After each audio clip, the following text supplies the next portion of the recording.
오늘은 큰 성 바벨론의 멸망 이유이란 제목으로 말씀을 상고합니다. 우리가 앞에서 17장을 두 번에 걸쳐서 상고했는데 거기서의 특징은 큰 음녀라고 그랬습니다. 근데 우리가 오늘과 다음 주까지 두 번에 걸쳐 상고할 18장의 큰 특징은 큰 성 바벨론이라고 이렇게 말씀했어요. 근데 사실은 하나를 가지고 두 관점에서 이렇게 말씀을 계속 주시는 것이 바로 강조법입니다. 17장에서는 영적인 관점으로 볼 때 음녀짓 했다. 남편 두고 바람이 났다. 하나님을 남편으로 모셔야 될 사람들, 특히 성도들이 바람이 나서 사탄과 바람이 나서 세상에 온갖 음란한 짓을 다 저질렀다. 이런 사람들의 영을 관점으로 보는 것입니다. 그러나 이제 18장에서는 큰 성 바벨론 할 때는 이것은 그러한 사람들이 만들어 놓은 이 세상의 문명을, 이 세계의 모습을 이렇게 보여주는 말씀의 특징을 가지고 있습니다. 그래서 결국은 이 음녀가 멸망하고 큰 성 바벨론이 멸망하는 거 바로 하나님 앞에 지은 죄고, 이 세상에서 모든 사람들이 다 쏟아 놓은 이 죄악의 형벌이 바로 멸망이다, 이렇게 말씀한 거예요. 그런데 왜 그러면 이 세상의 이 문명을 바벨론이라고 이렇게 또 특징을 짓고 있느냐? 그건 이유가 있습니다. 이 세상의 사람들이 이제 아담과 하와의 범죄로 인해 모두가 다 죄인이 돼서 태어날 때부터 범죄자고 평생 죄를 짓다 보니까 인류가 생겨난 지 얼마 안 돼서 이미 1500년 만에 인류가 다 타락했습니다. 그래서 하나님이 노아 시대 때 인류를 한번 멸망시켰어요. 그리고 다시 새롭게 씨를 노아로부터 시작해 하셨는데, 그로부터 500년도 안 됐는데 세상은 다시 타락한 거예요. 함의 자손 니무롯이라고 하는 사람이 있었는데, 성경에 영걸이라고 표현했지만 잘못된 겁니다. 아주 포악한 군주예요. 그가 이제 첫 문명의 세계를 이룹니다. 거기가 바로 지금의 이라크 땅, 그곳에 이제 바벨탑을 쌓고 처음 문명을 세웠는데, 왜 바벨이라고 하는 그 탑을 쌓느냐? 그것이 이제 사람의 기술을 가지고 하나님 필요 없고 우리가 스스로 우리가 안전하게 낙원을 이루자는 그런 의도였습니다. 왜냐하면 심판으로 인류가 멸망당했다는 걸 알고 있기 때문에 우리는 우리 힘으로 높이 탑을 쌓고 그 안에서 산다고 하면 누구도 방해 없이 우리는 낙원을 만들 수 있다, 이렇게 생각한 거예요. 그러니까 그때부터 이미 사람들의 마음에는 하나님이 없는 그런 사람 중심의 사람의 능력으로 뭔가 낙원 만들자는 이런 불신이 시작된 거예요.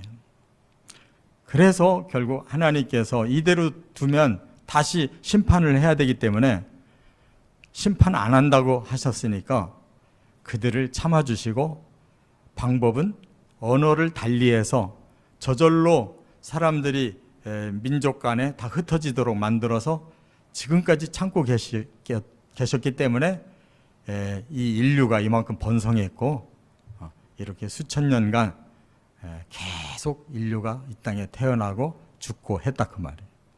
그런데 그 다음에 또 중간 시대에 또 바벨론이 또 한 번 악한 짓을 저지릅니다. 그게 누구냐 하면 BC 586년에 남유다를 멸망시킨 바벨론 나라라는 게 또 신바벨론이 생겼어요.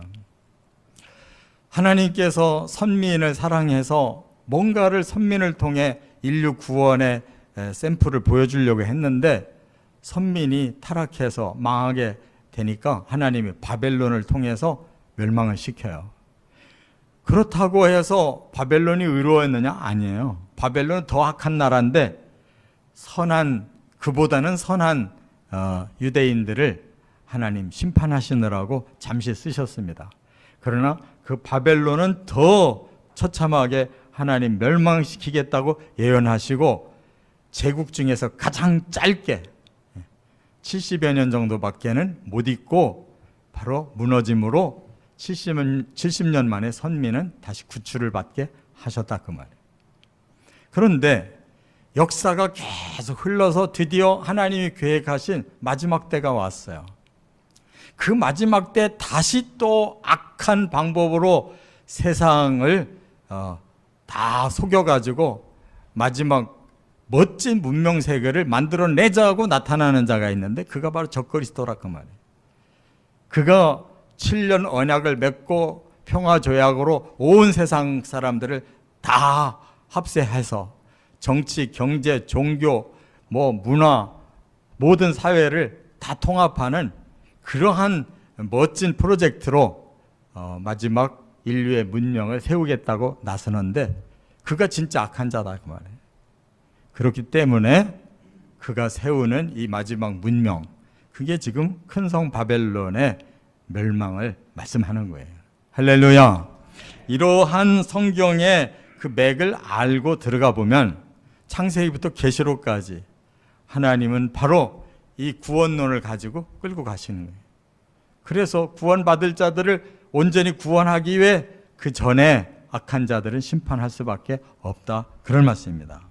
그래서 오늘 이 큰 성 바벨론이 왜 멸망할 수밖에 없느냐, 이 땅이 뭐가 악하기에, 그리고 이 땅의 사람들이 뭐가 악해서 그렇게 음녀가 되며 또 이렇게 망하는 문명이 되느냐, 오늘 본문에도 앞에 17장과 똑같은 그 이유를 다시 한번 말씀했어요.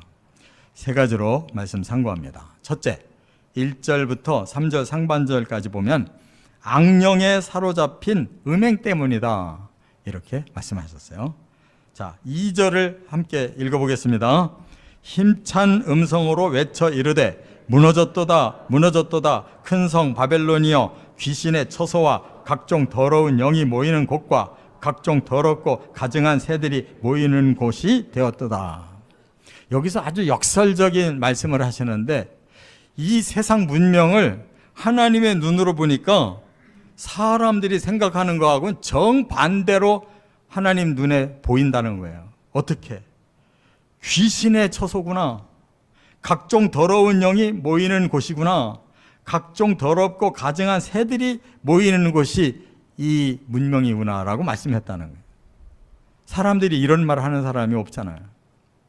사람들은 지금도 이렇게 많이 발전했는데 앞으로 AI가 발달하면은 그때는 그야말로 우리는 천국 같은 데서 살 거야, 얼마나 좋은 세상이 올지 몰라 하고 기대를 하고 있어요. 적그리스도가 그런 모든 것 다 종합적으로 이용해서 그렇게 세계를 하나로 모을 것입니다. 그런데 사실은 알고 보면 이건 사탄의 역사고, 그 사탄이 모든 악한 영을 다 끌어모아서 마지막 하나님과의 영적 전쟁이기 때문에 하나님께서 그 영안을 가지고 보실 때 이것들은 악령의 소굴이 돼버렸구나, 과연 모든 부정하고 더러운 것들만 여기 다 모였구나. 여기 보면 새를 그렇게 말했어요. 각종 더럽고 가증한 새들이 모이는 곳이다. 왜 하필은 이렇게 새들이 모이는, 악하고 더러운 가증한 새들이 모인다고 하셨으니까 이게 다 상징적인 용어인데, 여기 새들이라는 이 원어가 힌트가 돼요. 이 오르네온이라고 그래요. 오르네온.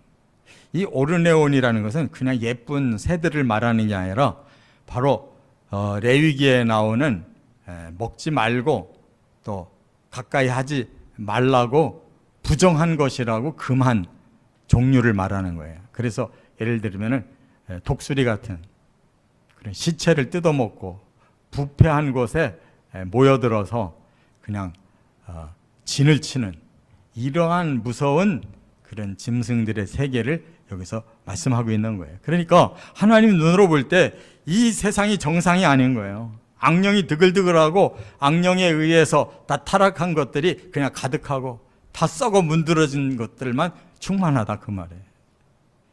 이렇게 볼 줄 아는 사람만 구원받게 될 줄 믿습니다. 얼마나 살기 좋은 세상이냐. 이렇게 되면 우리는 뭐 저절로 천국 같은 삶을 살 거야 라고 기대하는 사람은 잘못된 사람들이에요. 제대로 볼지를 못하는 것이다 그 말이에요. 자, 그리고 이것을 음행을 저질렀다라고 표현하셨는데 그것을 3절에 음행의 진노의 포도주 때문이다 이렇게 말씀하고 있어요. 자, 우리가 이미 말씀 앞에서 다 나눴기 때문에 하나님이 두 가지 추수를 하신다고 그랬잖아요.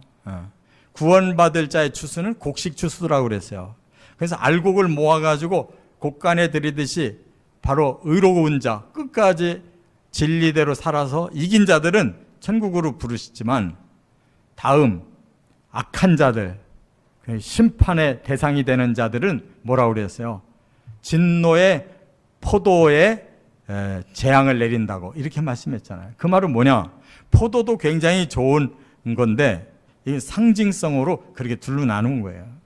포도는 열매가 익으면 갖다가 틀에다가 집어넣고 으깨는 거예요. 잘 으깰수록 많은 포도주가 나오잖아요. 근데 그 포도주의 색깔을 피로 보는 거란 말이에요. 그만큼 악을 행한 만큼 계속 하나님이 재앙을 내려서 그 값을 치르게 한다는 거예요. 그 피를 다 흘리게 한다 그 말이에요. 이것을 하나님께서 말씀하시면서 앞에다가 음행의 포도주에 취했기 때문이라는 거예요. 사탄이 사람들을 다 속이고 이 세상의 것들을 너무너무 좋아해가지고 이러한 진노에 빠져들 수밖에 없도록 음란하게 사탄이 영으로 다 사로잡아 버려서 그들은 엄청난 피를 흘리고 이 재앙을 당해야 될 자들이 됐다 이렇게 말씀하는 거예요. 그렇기 때문에 하나님의 눈에는 이 세상에 악한 자들에 의해서 죽은 의인의 그 피가 너무나 마음 아프게 보이는 거예요. 너무 세상에 악한 자들이 의로운 자들을 너무 많이 죽여서 그들이 이 땅에 피가 가득하다. 그 죄값을 하나님은 묻겠다 그런 뜻이에요. 그렇기 때문에 우리가 이 세상이 겉으로만 이렇게 화려하고 대단한 세계를 이룬 것처럼 사람들은 자화자찬하지만 사실은 그게 바로 모든 악업이 쌓인 이 마지막 세상은 사탄이 덮고 있고 모든 더럽고 가증한 것들에 사로잡혀 있다는 거예요. 깨달으시기 바랍니다. 여기서 가증이라는 말은 바로 우상을 의미하는 단어인 거예요. 그래서 이 세상에 지금도 수없는 우상들이 날뛰고 있잖아요. 왜? 하나님이 없다 생각하니까 다른 신을 만들어서 그 신에게 빌어서 그 신의 도움을 받아서 더 많은 욕망을 채우고자 하는 이런 영적 음행을 하고 있다 그 말이에요. 두 번째, 3절 하반절부터 7절 상반절까지는 또 하나의 그 죄가 뭐냐? 사치의 욕망 때문이다 이렇게 말씀했어요. 한번 7절 상반절만 같이 읽겠습니다. 그가 얼마나 자기를 영화롭게 하였으며 사치하였든지 그만큼 고통과 애통함으로 갚아주라. 네. 여기서 사치라는 말을 썼는데 3절 하반절에도 똑같은 사치라는 말을 썼어요. 땅의 상인들도 그 사치의 세력으로 치부했다 이 말씀이었어요. 이 사치가 중요한 단어예요. 이 말은 스테레노스라고 그래요. 스테레노스라는 말은 향락 또는 쾌락, 우리의 욕망이 막 채워지는 그런 일순간의 기쁨, 즐거움, 만족 이런 것으로 사람들이 꽉 차 있다는 거예요.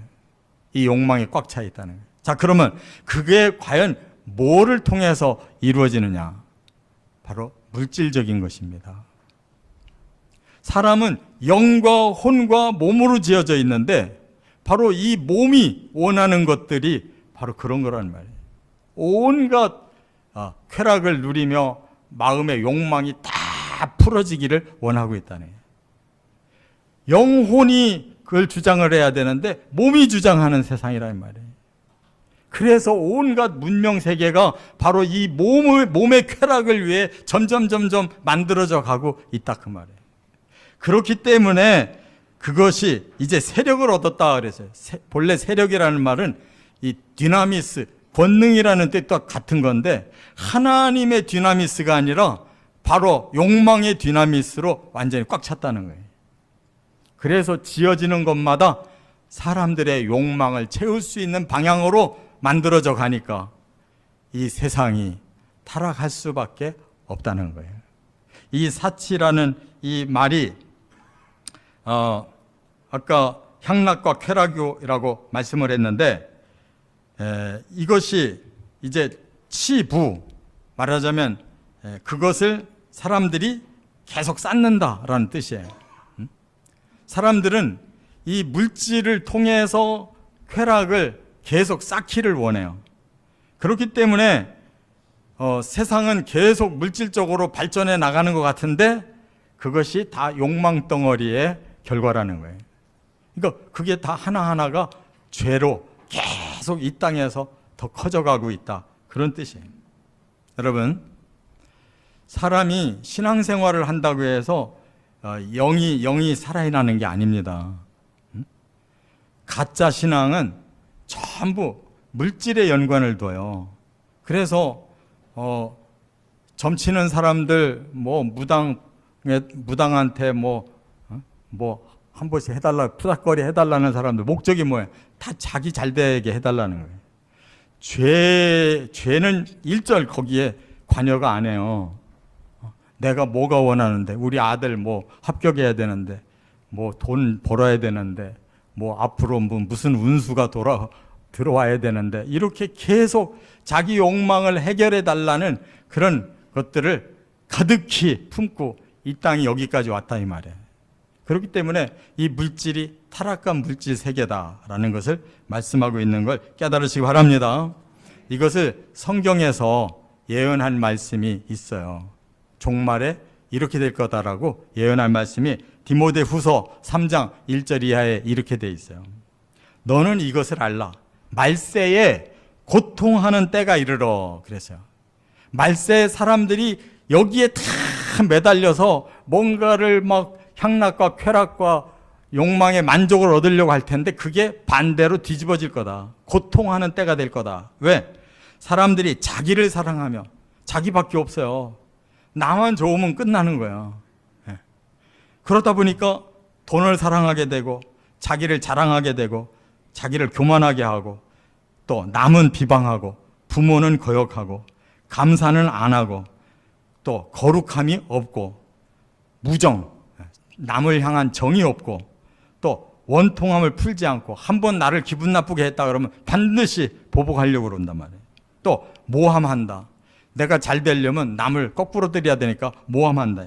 절제하지 못한다. 절제가 필요 없는 거야. 그냥 무조건 힘으로 밀어붙이고 또 싸납고 얼마나 사람들이 포악해졌는지 선한 거 좋아하지 않는데 아예 선한 거 싫어한다는 거예요.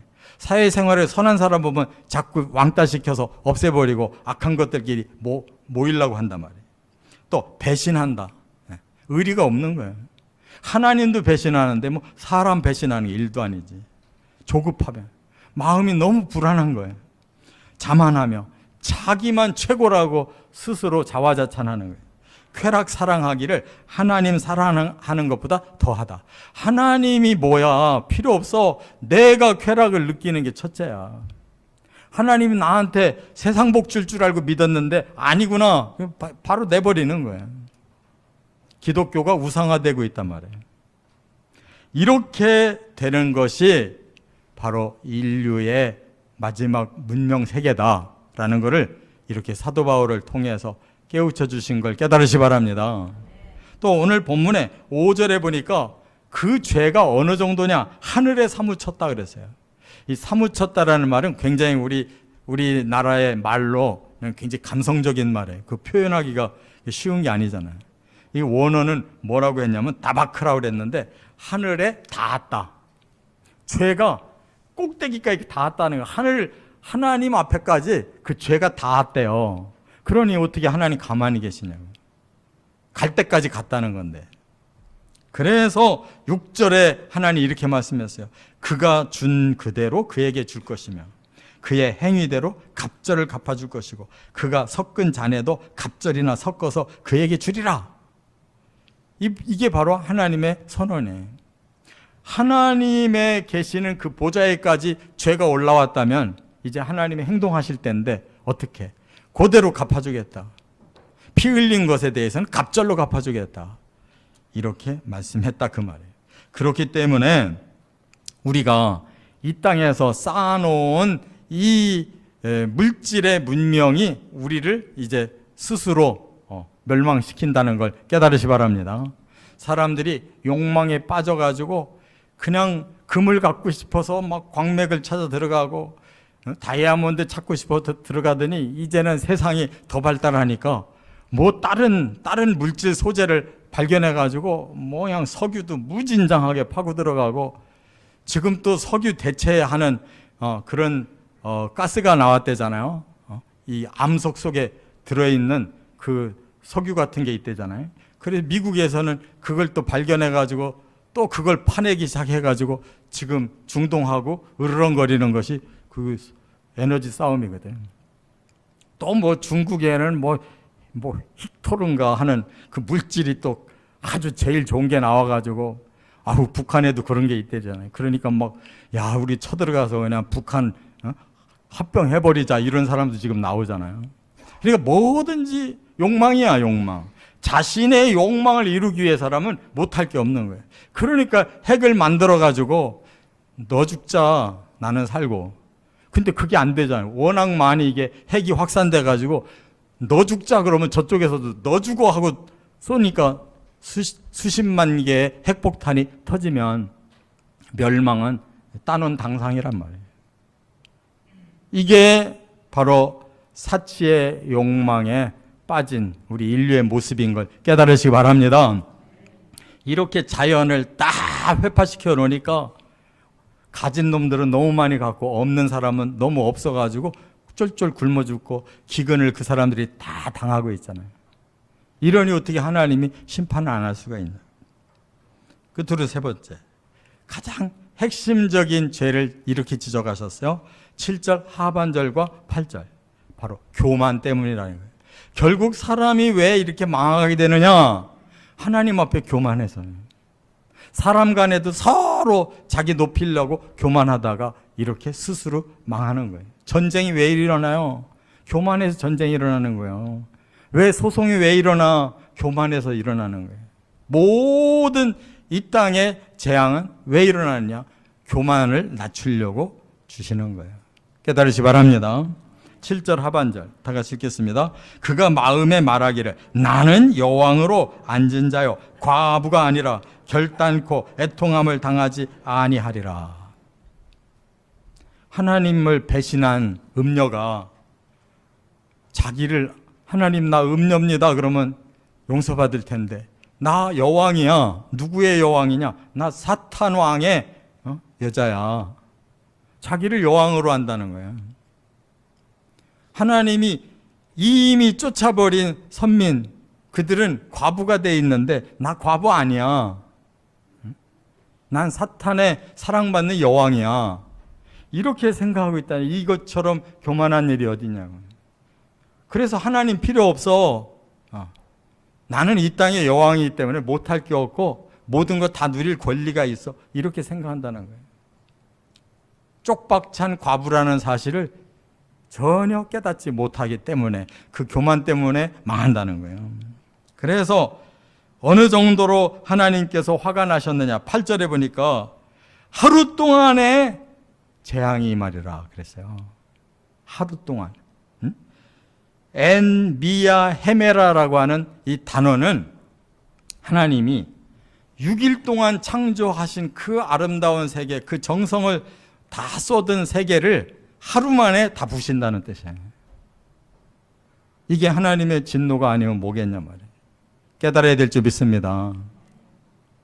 하나님이 그렇게 사랑해서 세우신 이 세상이 하도 하나님 앞에 음행을 저지르고 이 세상 물질을 자기 욕망을 위해서 이렇게 다 망가뜨리니까 하나님이 그 교만을 꺾기 위해서 하루 만에 이 땅을 멸망시킨다는 거예요. 자, 이렇게 멸망되는 모습을 여기에서 말씀을 하고 있는데, 그러므로 너희는 사망으로, 그러므로 너희는 애통으로, 그러므로 너희는 흉년으로, 그러므로 너희는 불로 재앙을 당하리라 그랬어요. 이 네 가지. 우리는 반드시 죽음을 맞아야 되고, 반드시 그 애통, 너무나 고통스러워서 울고불고, 그리고 흉년, 사람이 먹지 못해서 굶어서 죽는 이러한 상황을 겪고 불로 완전히 다 태워버리는 이런 멸망을 당하게 된다 이거예요. 이 네 가지가 앞으로 우리들에게 내릴 재앙이에요. 깨달아야 될 줄 믿습니다. 이 세상이 그렇게 망해간다 이 말이야. 응? 사람들이 다 죽고 문명이 다 깨져버릴 때 그 슬픔을 이제 9절 이하의 다음 주에 보면 그 슬픔이 뭔가를 알아요. 자, 이렇게 멸망하는데 먼저 이렇게 망할 자가 있어요. 그가 바로 사탄이에요. 사탄은 하나님 앞에 가장 교만한 짓을 했어요. 이사야서 14장에 보면 하나님이 너무 예뻐서 너는 아침에 계명성이다, 아침의 아들 계명성이다 그랬더니 그가 자기가 진짜로 그런 줄 알고 나는 가장 높은 자와 비겨서 겨루리라 이렇게 말을 해요. 그러니까 하나님이 바로 그 범죄에 대해서 너를 내쫓았고 너는 불타는 돌들 사이에서 멸망을 당할 것이다. 불타는 돌들이라는 말이 지옥을 말하는, 지옥불에 너는 던져질 것이다. 또 에스겔서 28장에도 바로 너는 완전한 도장이다 이렇게 하나님 칭찬하셨어요. 내가 100% 인정하고 너를 귀히 여긴다 그랬더니 그가 너무나 교만해져서 무역이 풍성해지니까 교만하고 부패해가지고 포악한 자로 바뀌었다는 거예요. 이 세상 사람들을 바로 그렇게 전부 다 멸망시킨 이 사탄에 대해서 하나님이 너도 바로 불을 내어 사르고 재가 되게 하겠다라고 말씀하고 있어요. 그러니까 말씀은 이렇게 다 연결되어 있습니다. 우리 사람이 망하는 꼴이 바로 사탄이 망하는 꼴과 똑같은 거예요. 그래서 우리는 팔자에도 없는 지옥불까지 가게 되는 거라고 그 말이에요. 깨달아야 될 줄 믿습니다. 이제 말씀 정리합니다. 우리 사람도 망하고 사람이 남겨놓은 문명도 망하는데 왜 망하느냐? 교만해서 망하는 거예요. 하나님을 버리고 자기가 최고라고 생각하는 이 인간들이 바로 교만 때문에 망하는 거예요. 그 다음에 바로 사탄에게 속아서 음란한 짓을 저질러 온갖 죄악의 그 결과 때문에 망하는 거예요.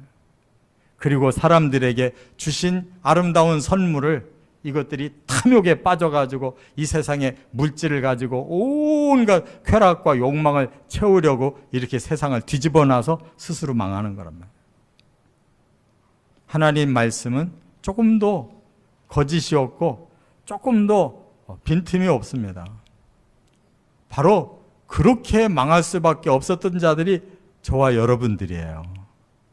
우리가 이 복음을 받아들였기에, 회개했기에, 하나님의 언약을 받았기에 우리는 이러한 세계로 가지 아니하고 끝까지 주와 함께 동행함으로 구원 받으시기를 주의 이름으로 축원합니다.